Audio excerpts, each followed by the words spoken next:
Bagian kedua, bersuci dari hadat. Di antara cara bersuci daripada hadat itu, ialah wudhu, mandi dan tayamum. Semuanya itu didahului oleh istinja.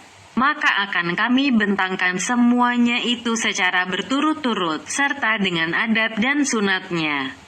Dimulai dengan sebabnya berwudu, dan adab melakukan qada hajat membuang air besar dan air kecil. Insya Allah Ta'ala, bab mengenai adab qada hajat. Seyogyanya menjauhkan dari pandangan mata orang banyak apabila berqada hajat di lapangan lepas. Dan seharusnya menutupkan dirinya dengan sesuatu jika diperolehnya, dan tidak membuka aurat sebelum sampai ke tempat duduk berqada hajat itu. Tidak menghadap matahari dan bulan. Tidak menghadap kiblat dan membelakanginya, kecuali berada di dalam kakus bangunan.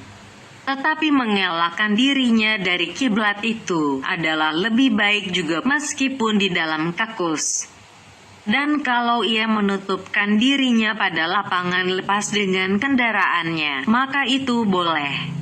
Demikian juga dengan tepi kain sarungnya, dan menjaga benar-benar daripada duduk berqada hajat pada tempat yang dipakai orang untuk bercakap-cakap, dan tidak membuang air kecil kencing pada air tenang di bawah pohon kayu yang berbuah dan di dalam lubang, dan menjaga daripada membuang air kecil itu pada tempat keras dan arah hembusan angin, karena menjaga daripada terperciknya air kecil itu, dan bahwa tertekan pada duduknya atas kaki kiri. Dan jikalau berqada hajat dalam bangunan kakus, maka mendahulukan kaki kiri waktu masuk dan kaki kanan waktu keluar. Dan tidaklah membuang air kecil sedang berdiri. Berkata Aisyah, siapa yang menerangkan kepadamu bahwa Nabi SAW membuang air kecil dengan berdiri, maka janganlah kamu membenarkannya. Berkata Umar, Rasulullah SAW melihat saya membuang air kecil dengan berdiri, lalu bersabda, "Hai Umar, janganlah membuang air kecil dengan berdiri." Lalu Umar menyambung, "Maka tidaklah lagi aku membuang air kecil dengan berdiri sesudah itu." Dalam pada itu, ada juga keringanan, karena Hudzaifah meriwayatkan bahwa Nabi SAW membuang air kecil dengan berdiri. Maka aku bawa kepadanya air wudhu. Lalu beliau berwudu dan menyapu kedua alas kakinya, dan tidaklah membuang air kecil pada tempat mandi, kolam renang. Bersabda Nabi SAW, umumnya kebimbangan, was-was itu dari membuang air kecil pada tempat mandi. Berkata Ibnul Mubarak, diberi kelapangan membuang air kecil di tempat mandi, apabila dilalukan air disiram.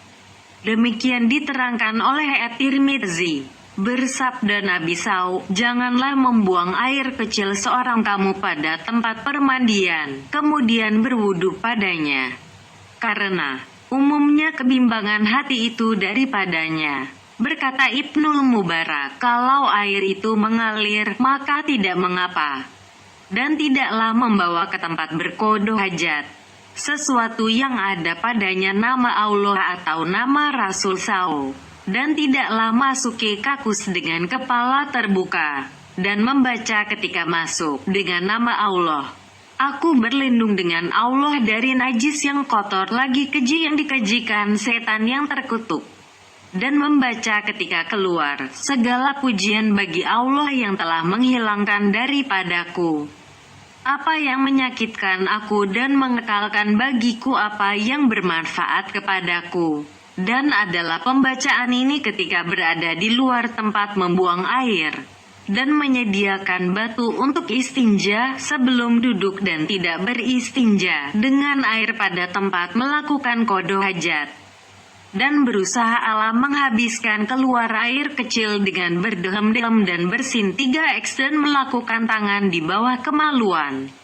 Dan tidaklah membanyakan berfikir habis dan tidaknya keluar air kecil itu, karena dapat menimbulkan kebimbangan hati dan menyukarkan kepadanya urusan membuang air kecil itu.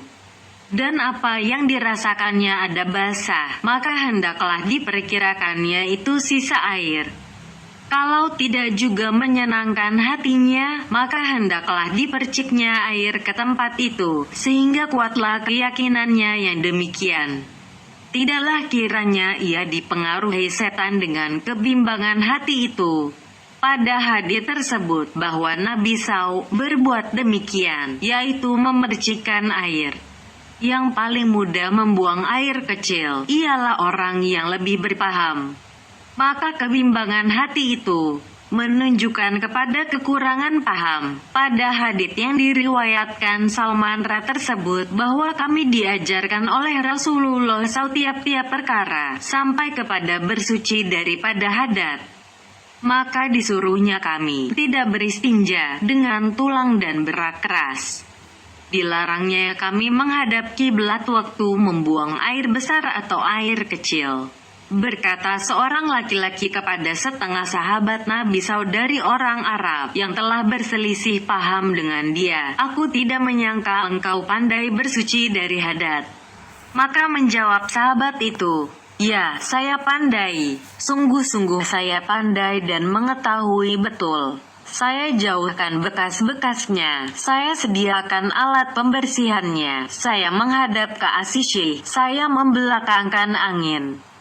Saya ika seperti ikanya kijang dan saya ijfal seperti ijfalnya unta." Asisy ialah tumbuh-tumbuhan yang harum baunya, tumbuh di desa Ika. Di sini, ialah menjongkok ke depan dua tapak kakinya. Dan ijfal, ialah mengangkat punggungnya. Di antara keringanan, ialah bahwa manusia itu membuang air kecilnya dekat temannya, dengan menutupkan diri daripada teman itu. Rasulullah SAW telah berbuat demikian, meskipun dengan perasaan malu yang sangat berat. Gunanya untuk menerangkan kepada orang banyak, bolehnya demikian. Cara istinja kemudian beristinja pada tempatnya dengan 3 buah batu. Kalau bersih dengan 3 buah batu itu, maka mencukupilah. Dan jikalau tidak, maka hendaklah dipakai batu yang keempat. Kalau sudah bersih dengan batu yang keempat itu, maka ditambahilah dengan memakai batu yang kelima. Karena membersihkan itu wajib dan mengganjilkan itu sunat. Bersabda Nabi SAW, "Barang siapa beristinja dengan batu, maka hendaklah mengganjilkan batu itu." Batu itu diambil dengan tangan kirinya dan diletakkan di muka tempat keluar najis sebelum tempat najis, dan dilakukanlah batu itu dengan menyapu dan memutarkannya sampai ke ujung tempat najis. Kemudian diambil batu kedua dan diletakkan di ujung tempat najis tadi dan dilalukan ke muka. Kemudian diambil batu ketiga lalu diputarkan di keliling tempat keluar najis sekali putar saja. Kalau sukar diputar dan disapu dari depan ke belakang, maka mencukupilah yang demikian. Kemudian diambil batu yang agak besar dengan tangan kanan dan dipegang kemaluan dengan tangan kiri dan disapukan batu dengan kemaluan dan digerakkan tangan kiri. Lalu menyapu 3 kali. Pada 3 tempat dari sebuah batu atau pada 3 batu atau pada 3 tempat dari dinding. Maksudnya menyapu kemaluan pada dinding sebagai alat istinja. Sehingga tiada kelihatan lagi basah pada tempat yang disapu itu. Apabila berhasil yang demikian dengan 2 kali, maka ditambah dengan kali ketiga. Dan wajiblah yang demikian kalau ia bermaksud menyingkatkan dengan batu saja. Dan kalau berhasil dengan 4 kali, maka disunatkan kali kelima supaya ganjil. Kemudian berpindahlah ke tempat lain dari tempat itu dan beristinjalah dengan air, dengan menuangkannya dengan tangan kanan ke tempat yang diistinjakan itu, serta digosokkan dengan tangan kiri, sehingga tidak tinggal lagi bekasnya yang dirasakan oleh tapak tangan dengan perasaan disentuh. Dan tidak dilakukan istinja itu dengan bersangatan benar sampai ke dalamnya. Karena yang demikian itu adalah sumber kebimbangan. Dan hendaklah diketahui bahwa yang tidak sampai air kepadanya, maka itu adalah batin, bahagian dalam. Dan tidaklah dihukum najis lendir-lendir yang di dalam badan sebelum lagi nyata keluar. Dan tiap-tiap yang sudah nyata keluar maka tetaplah baginya hukum najis. Batas ukuran sudah nyata keluar, ialah sampai air kepadanya, maka air itu menghilangkannya, dan tidak ada arti bagi kebiimbangan. Dibacakan setelah selesai daripada istinja. Ya Allah, ya Tuhanku, sucikanlah hatiku daripada nifak bermuka dua, dan peliharakanlah kemaluanku dari kekejian. Digosokkannya tangannya pada dinding atau pada tanah, untuk menghilangkan bau kalau masih ada. Mengumpulkan antara air dan batu itu sunat. Diriwayatkan bahwa tatkala turun firman Allah Ta'ala di dalamnya ada beberapa orang yang ingin membersihkan diri. Allah menyukai orang-orang yang bersih. S9 At-Taubah ayat 108. Lalu bertanya Rasulullah SAW kepada penduduk Kuba, bersuci yang manakah yang dipuji Allah akan kamu dengan sebab bersuci itu? Maka mereka itu menjawab, kami kumpulkan di antara air dan batu. Cara wudhu apabila telah selesai daripada istinja, maka dikerjakan wudhu. Tidak pernah sekali-kali Rasulullah SAW dilihat keluar dari kakus, melainkan terus berwudu. Dimulai dengan menggosok gigi, bersugi. Bersabda Nabi SAW, mulutmu itu adalah jalan Al-Quran. Maka buatkanlah dia baik dengan bersugi. Seyogyanya diniatkan ketika menggosok gigi itu, membersihkan mulut untuk membaca Al-Quran dan berzikir kepada Allah, menyebutkan nama Allah di dalam salat. Bersabda Nabi SAW, satu salat sesudah bersugi adalah lebih utama daripada 75 salat dengan tidak bersugi. Dan bersabda Nabi SAW, jikalau tidak aku takut kesukaran kepada umatku, niscaya aku suruh mereka dengan bersugi tiap-tiap salat. Bersabda Nabi SAW, aku tidak ingin melihat kamu masuk ke tempatku dengan gigi kuning. Dari itu bersugilah. Adalah Nabi SAW bersugi pada malam hari beberapa kali. Dari Ibnu Abbas diriwayatkan bahwa ia menerangkan, selalulah Rasulullah SAW menyuruh kamu menggosok gigi, sehingga kami menyangka akan turun sesuatu mengenai bersugi itu kepadanya. Bersabda Nabi SAW, haruslah kamu bersugi, karena bersugi itu mensucikan mulut dan membawakan kerelaan Tuhan. Berkata Ali bin Abi Thalib, bersugi itu menambah terpelihara kesehatan dan menghilangkan dahak. Adalah sahabat-sahabat Nabi SAW berjalan-jalan dan sugi itu pada telinga mereka. Caranya ialah bersugi itu dengan kayu arak atau dengan ranting kayu-kayu yang lain, di mana kayu itu kesat dan menghilangkan daki gigi. Bersugi itu pada lintang dan menurut panjang dari gigi. Jika diringkaskan, maka menurut lintangnya saja. Disunahkan bersugi pada tiap-tiap salat dan pada tiap-tiap wudhu, meskipun tidak melakukan salat sesudah wudhu itu. Dan ketika berubah bau mulut dengan sebab tidur atau lama berdiam diri atau memakan sesuatu yang tiada enak baunya.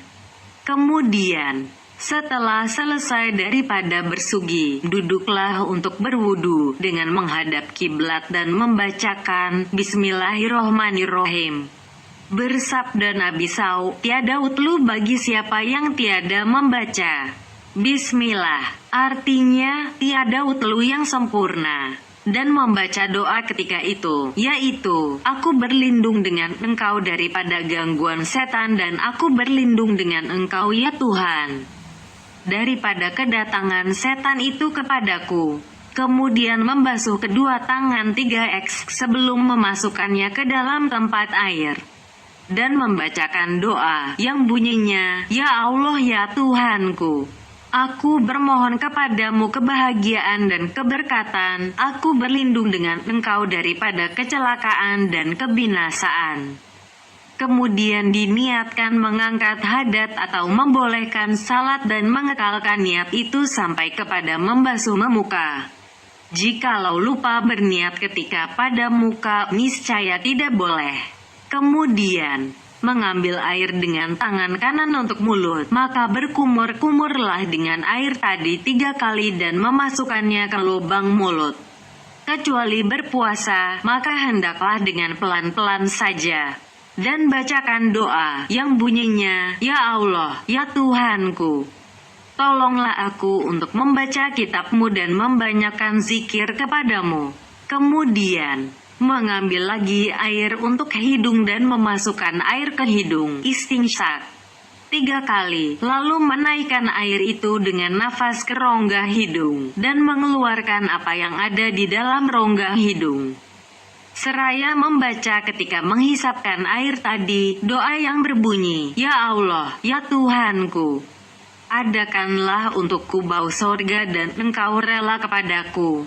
Dan ketika mengeluarkan kotoran di dalam hidung, maka membaca doa yang berbunyi, "Ya Allah, ya Tuhanku, sesungguhnya aku berlindung dengan Engkau dari bau neraka dan dari buruknya negeri tempat tinggal." Karena menghisap ialah menyampaikan air ke dalam dan membersihkan ialah menghilangkan sesuatu yang ada di dalam hidung, kemudian mengambil air untuk muka. Maka membasuhkan muka itu dari permulaan dahi sampai ke penghabisan yang di hadapan dari dagu, menurut panjangnya, dan dari telinga ke telinga menurut lebarnya. Dan tidak termasuk dalam batasan muka 2 selai yang terletak pada pinggir 2 pelipis.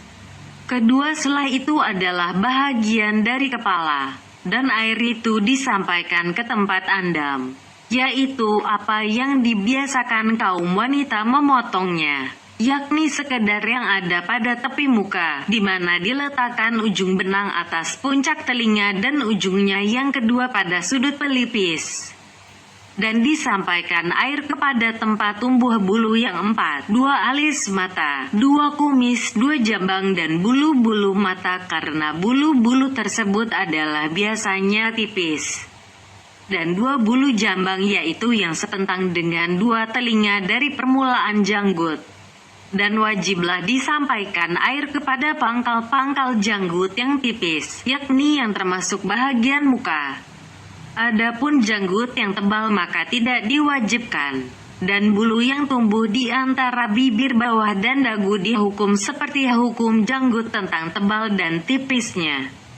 Kemudian diperbuat yang demikian itu 3 kali atau ditumpahkan air ke atas yang zahir dari janggut yang terurai. Dan dimasukkan anak-anak jari ke dalam lubang mata, tempat pangkal mata, tempat penghimpunan celak, dan dibersihkan kedua mata itu, dan bercita-cita dengan penuh pengharapan ketika itu akan keluar segala kesalahan dari kedua mata. Dan seperti itu pula pada tiap-tiap anggota yang lain. Dan dibacakan ketika membasuh muka itu doa yang bunyinya, "Ya Allah, ya Tuhanku, putihkanlah mukaku dengan nur Engkau pada hari yang putih segala muka-muka wali-wali Engkau. Dan janganlah Engkau hitamkan mukaku dengan kegelapan Engkau pada hari hitam segala muka musuh Engkau." Dan digosok-gosokkan janggut yang tebal ketika membasuh muka, karena yang demikian itu adalah sunat. Kemudian dibasuhkan kedua tangan sampai kedua siku 3 kali. Digerak-gerakan cincin, dipanjangkan penyapuan tangan, dan diratakan air sampai ke bahagian atas pangkal lengan. Karena yang berbuat demikian dikumpulkan pada hari kiamat dengan cahaya yang gemilang pada pangkal lengannya dari bekasan wutlu. Begitulah telah datang hadits di mana Nabi SAW bersabda, "Siapa yang sanggup memanjangkan pemakaian air sampai ke pangkal lengan kurah, maka hendaklah dikerjakannya."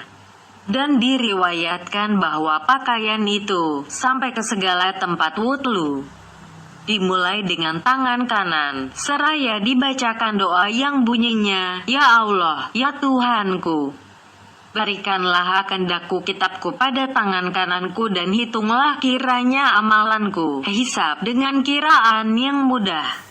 Dan dibacakan ketika membasuh tangan kiri, doa yang bunyinya, Ya Allah, ya Tuhanku. Sesungguhnya aku berlindung dengan Engkau daripada Engkau berikan kepadaku kitabku pada tangan kiriku atau dari belakang punggungku. Kemudian diratakan kepala dengan menyapu, di mana dibasuhkan kedua tangan dan dipertemukan ujung anak-anak jari kedua tangan, yang kanan dengan yang kiri. Dan diletakkan kedua tangan itu pada hadapan kepala, lalu ditarikkan kedua tangan itu ke kuduk, kemudian dikembalikan ke hadapan kepala kembali. Dan ini adalah sekali sapu, di mana diperbuat yang demikian itu sampai 3 kali, seraya dibacakan doa yang artinya, Ya Allah, ya Tuhanku, tolonglah aku dengan rahmat Engkau, turunkanlah kepadaku segala berkat Engkau. Naungilah aku di bawah naungan arasy Engkau, pada hari yang tak ada naungan selain dari naungan Engkau. Kemudian disapukan kedua telinga, luar dan dalamnya dengan air yang baru, dengan memasukkan kedua telunjuk ke dalam lubang kedua telinga itu dan diputar-putarkan kedua ibu jari pada luar kedua telinga. Kemudian diletakkan tapak tangan ke atas dua telinga itu sebagai tanda melahirkan ratanya air. Dan diulangi 3 kali serta dibacakan doa yang artinya, Ya Allah, ya Tuhanku, jadikanlah aku sebahagian dari mereka yang mendengar perkataan maka mengikuti yang baik daripadanya. Ya Allah, ya Tuhanku, perdengarkanlah kepadaku seruan penyeru sorga bersama orang baik-baik. Kemudian disapukan leher dengan air yang baru karena sabda Nabi SAW, menyapu leher adalah menyelamatkan daripada rantai neraka pada hari kiamat. Dan dibacakan doa yang artinya, Ya Allah, ya Tuhanku, lepaskanlah leherku dari api neraka, dan aku berlindung dengan Engkau daripada rantai dan kalung api neraka. Kemudian dibasuhkan kaki yang kanan 3 kali dan diselang-selangi dengan tangan kiri dari bawah jari-jari kaki kanan. Dan dimulai dengan jari kelingking dari kaki kanan dan disudahi dengan kelingking dari kaki kiri. Dan dibacakan doa yang artinya, Ya Allah, ya Tuhanku, tetapkanlah tapakku di atas titian yang lurus Sirotol mustaqim pada hari yang tergelincir segala tapak kaki ke dalam api neraka. Dan dibacakan ketika membasuh kaki kiri, doa yang artinya, Aku berlindung dengan Engkau daripada tergelincirnya tapakku dari titian pada hari yang tergelincir padanya segala tapak kaki munafik. Dan naikkan air sampai ke tengah-tengah 2 betis. Apabila telah selesai wudhu maka diangkatlah pala ke arah langit, seraya membaca doa yang bunyinya, Aku mengaku bahwa tiada yang disembah melainkan Allah yang Maha Esa, yang tiada sekutu baginya. Aku mengaku bahwa Muhammad hambanya dan utusannya. Maha suci Engkau hai Tuhanku, dan dengan memuji Engkau tiada Tuhan melainkan Engkau. Aku telah perbuat yang jahat dan aku telah perbuat aniaya kepada diriku. Aku meminta ampun pada Engkau wahai Allah dan aku bertobat kepada Engkau. Maka ampunilah aku dan berilah taubat kepadaku. Sesungguhnya Engkau menerima taubat dan Maha Penyayang. Ya Allah, ya Tuhanku, jadikanlah aku daripada orang yang bertaubat dan jadikanlah aku daripada orang-orang yang bersih dan jadikanlah aku daripada hamba-Mu yang soleh. Dan jadikanlah aku hamba yang sabar, tahu berterima kasih dan jadikanlah aku banyak berzikir kepada Engkau dan bertasbih kepada Engkau pada pagi dan pada petang. Diriwayatkan bahwa siapa yang membaca doa ini sesudah wudhu, maka dicapkan wudunya dengan suatu kep dan diangkatkan kep itu untuknya di bawah arasy. Maka senantiasalah kep itu bertasbih dan mengkuduskan Allah dan dituliskan pahala itu untuknya sampai kepada hari kiamat. Dimahruhkan pada wudhu beberapa perkara, di antaranya melebihkan dari 3 kali. Barang siapa melebihkannya, maka telah berbuat aniaya. Juga termasuk mahruh berlebih-lebihan memakai air adalah Nabi SAW berwudu 3 kali dan bersabda, barang siapa melebihkannya maka telah berbuat aniaya dan berbuat jahat. Dan bersabda lagi, akan ada suatu kaum daripada umat ini melampaui batas di dalam berdoa dan bersuci. Dan diriwayatkan sabda Nabi SAW, di antara kelemahan ilmu seseorang itu, ialah suka benar membanyakkan air di dalam bersuci. Berkata Ibrahim bin Adam, dikatakan bahwa kejadian yang pertama tadi orang yang berwudu ialah kebimbangan hati sebelum bersuci. Berkata Al-Hasan, bahwa setan itu menertawakan orang yang di dalam wudunya. Setan itu bernama Al-Walham, dimahruhkan menggoyang-goyangkan tangan, maka terperciklah air. Dimakruhkan berbicara sedang berwudu, menamparkan muka dengan air. Segolongan ulama memandang makruh mengeringkan air wudhu, dan kata mereka air wudhu itu ditimbang. Demikian menurut Sa'id bin Al-Musayyab dan Az-Zuhri. Tetapi diriwayatkan oleh Ma'azra bahwa Nabi SAW menyapu mukanya dengan tepi kainnya. Dan diriwayatkan oleh Aisyah bahwa Nabi SAW mempunyai kain untuk mengeringkan air. Tetapi riwayat ini dibantah benar-benar daripada Aisyah.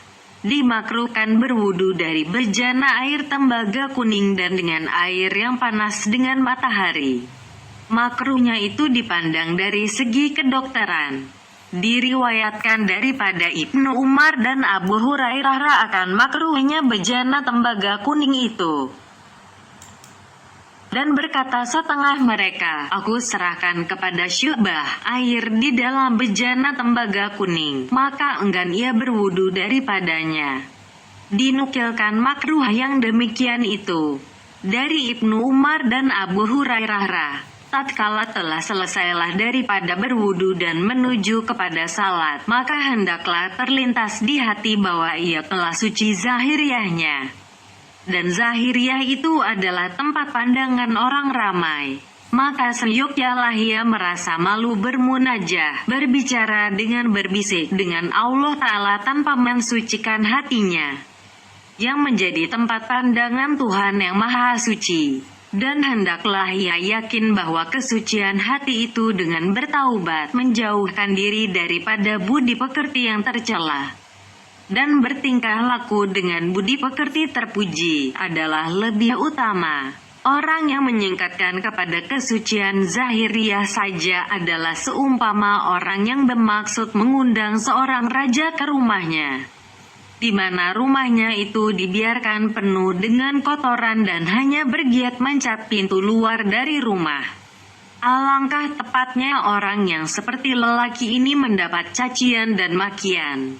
Allah yang Maha Suci dan yang Maha Tahu keutamaan wudhu. Bersabda Rasulullah SAW, barang siapa berwudu, lalu dibaguskannya wudunya dan dikerjakannya salat 2 rakaat di mana ia tidak berbicara dengan dirinya dalam wudhu dan salat itu sesuatu dari hal duniawi, niscaya keluarlah dia daripada segala dosanya seperti hari ia dilahirkan oleh ibunya. Dan pada riwayat yang lain, dan ia tiada lalai di dalam wudhu dan salat itu, niscaya diampunkan apa yang telah terdahulu daripada dosanya. Bersabda Nabi SAW pula, adakah tidak aku kabarkan kepadamu dengan apa yang ditutupkan oleh Allah segala kesalahan dan diangkat ke derajat tinggi, yaitu melengkapkan wudhu dengan terpeliharanya daripada yang makruh, mengangkatkan tapak kaki ke masjid dan menunggu salat sesudah salat. Maka kelengkapan wudhu itu 3 kali. Dan Nabi SAW berwudu sekali-sekali seraya bersabda, inilah wudhu yang tidak diterima oleh Allah salat selain dengan ini. Dan Nabi SAW berwudu 2 kali seraya bersabda, barang siapa berwudu 2 kali, niscaya didatangkan oleh Allah padanya pahala 2 kali.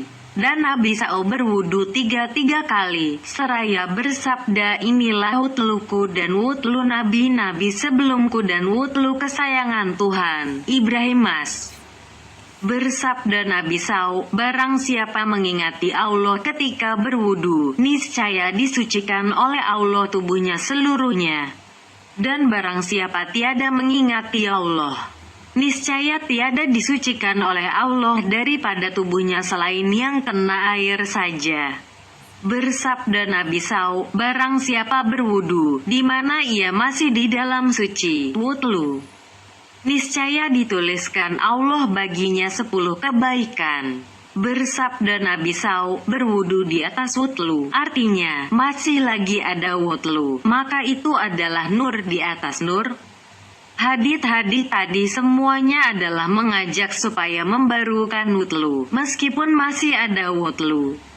Bersabda Nabi Sa'u, apabila berwudu oleh seorang hamba muslim, lalu ia berkumur-kumur, niscaya keluarlah segala kesalahan dari mulutnya. Dan apabila ia membersihkan hidungnya, maka keluarlah segala kesalahan dari hidungnya. Apabila ia membasuh mukanya, maka keluarlah segala kesalahan dari mukanya, sehingga keluarlah segala kesalahan itu dari pinggir bawah kedua matanya. Apabila ia membasuh kedua tangannya, niscaya keluarlah segala kesalahan dari kedua tangannya, sehingga keluarlah segala kesalahan itu dari bawah kuku-kukunya. Apabila ia menyapu kepalanya, niscaya keluarlah segala kesalahan dari kepalanya, sehingga keluarlah segala kesalahan itu dari bawah kedua telinganya. Dan apabila ia membasuh kedua kakinya, niscaya keluarlah segala kesalahan dari kedua kakinya, sehingga keluarlah dari bawah kuku-kuku kedua kakinya itu. Kemudian adalah perjalanannya ke masjid dan salatnya itu sunat baginya.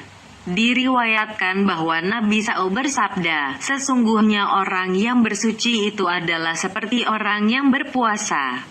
Bersabda Nabi Sa'u, barang siapa berwudu, lalu dibaguskannya wudlu itu, kemudian diangkatkannya matanya ke langit, lalu membaca, aku mengaku bahwasanya tiada yang disembah melainkan Allah yang Maha Esa, yang tiada sekutu baginya.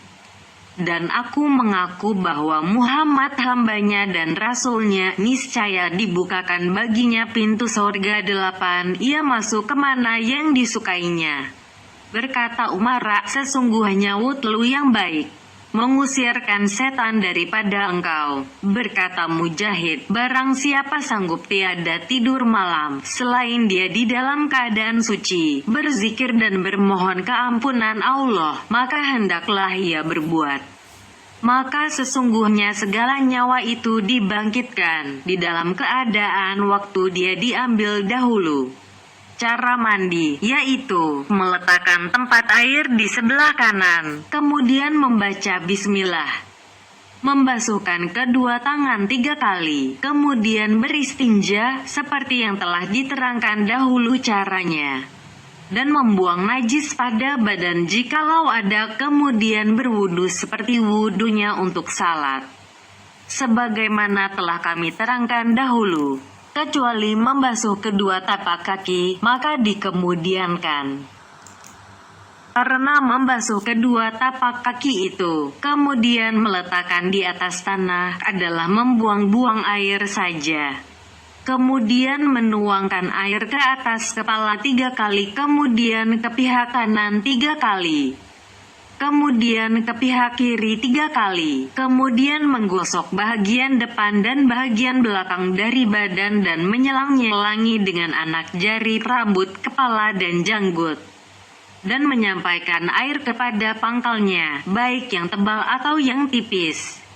Dan tidak diwajibkan atas wanita membuka sanggulnya, kecuali apabila diketahuinya bahwa air itu tiada sampai ke celah-celah rambutnya. Dan hendaklah diusahakan menyampaikan air kepada segala lipatan badan. Dan hendaklah dijaga jangan sampai tersentuh kemaluan waktu sedang mandi itu. Jikalau terjadi yang demikian, maka hendaklah wudhunya diulangi. Kalau sudah berwudhu sebelum mandi, maka tidak usah diulangi lagi sesudah mandi. Maka inilah sunah-sunah wudhu dan mandi. Kami sebutkan daripadanya apa yang tak boleh tidak bagi orang yang berjalan di jalan akhirat dari ilmunya dan amalnya, dan masalah-masalah yang lain yang diperlukan di dalam keadaan mendatang. Maka hendaklah diperiksa di dalam kitab-kitab fikih. Dan yang wajib dari keseluruhan yang kami sebutkan tentang mandi itu ialah dua perkara, niat dan meratakan air pada badan dengan mandi. Dan yang diwajibkan pada wudhu ialah niat, membasuh muka, membasuh kedua tangan sampai kedua siku, menyapu apa yang termasuk di dalam nama kepala, membasuh kedua kaki sampai kedua tumit dan dengan tertib yang dahulu didahulukan dan yang kemudian dikemudiankan. Adapun berturut-turut mualah, maka tidak diwajibkan. Mandi wajib adalah dengan 4 sebab: dengan keluar mani, bertemu 2 hatan, bersetubuh, haid, datang bulan bagi wanita, dan nifas, darah yang keluar dari wanita setelah bersalin.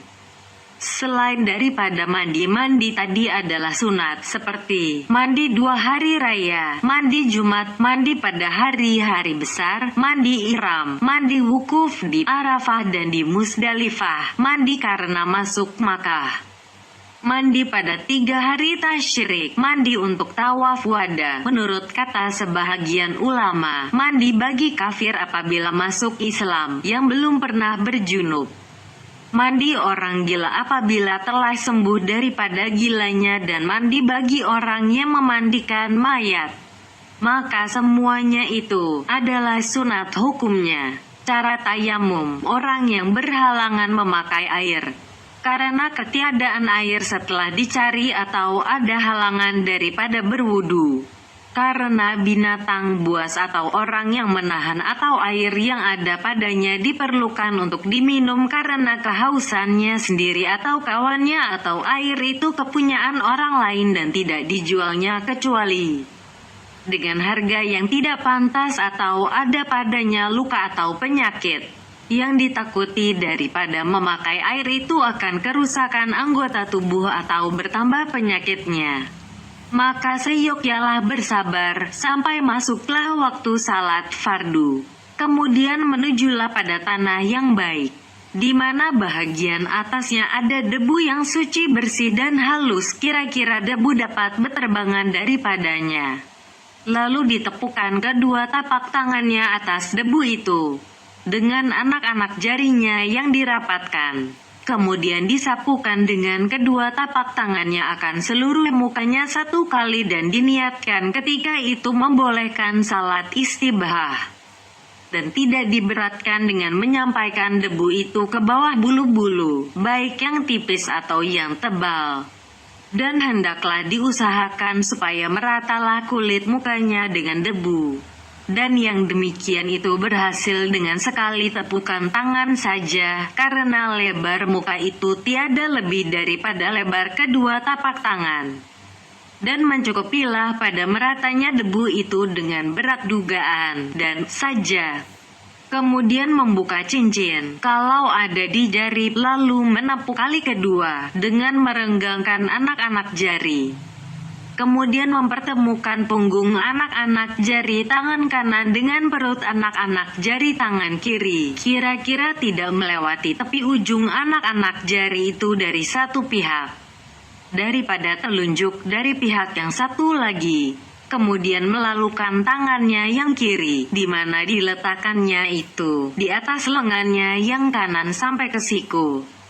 Kemudian membalikan perut tapak tangannya yang kiri di bahagian bawah lengannya yang kanan, dan melalukannya sampai ke pergelangan, dan melalukan perut ibu jarinya yang kiri ke atas ibu jarinya yang kanan.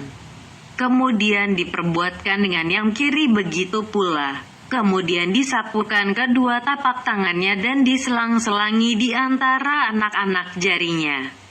Maksudnya disuruh begini ialah supaya debu itu rata sampai kepada kedua siku dengan sekali tepukan. Apabila sukar yang demikian, maka tiada mengapa diratakan debu itu dengan 2 kali tepukan atau lebih. Apabila telah bersalat satu salat fardu dengan tayamum itu, maka bolehlah baginya bersalat sunat sekehendak hatinya. Kalau ia menjama, menghimpunkan antara 2 salat fardu, maka hendaklah mengulangi tayamum bagi salat fardu yang kedua. Begitulah, masing-masing fardu itu dengan 1 tayamum. Wallahu a'lam. Allah yang maha tahu. Bahagian ketiga, tentang kebersihan dan pembersihan dari sisa-sisa sesuatu yang nyata, yaitu 2 macam, daki dan bahagian-bahagian dari sisa sesuatu. Yang pertama, daki dan segala yang basah yang menyerupai peluh, yaitu 8 perkara. Pertama, yang berkumpul di dalam rambut kepala, dari kotoran dan kutu. Maka membersihkan daripadanya itu disunatkan dengan mandi, disisir dan diberi minyak untuk menghilangkan kotoran itu. Dan adalah Nabi SAW minyaki rambutnya, menyisirkannya sekali-sekali dan menyuruh dengan yang demikian. Dan bersabda ia SAW, minyakilah sekali-sekali. Bersabda ia SAW, siapa yang mempunyai rambut maka hendaklah memuliakannya. Artinya, memeliharanya daripada daki.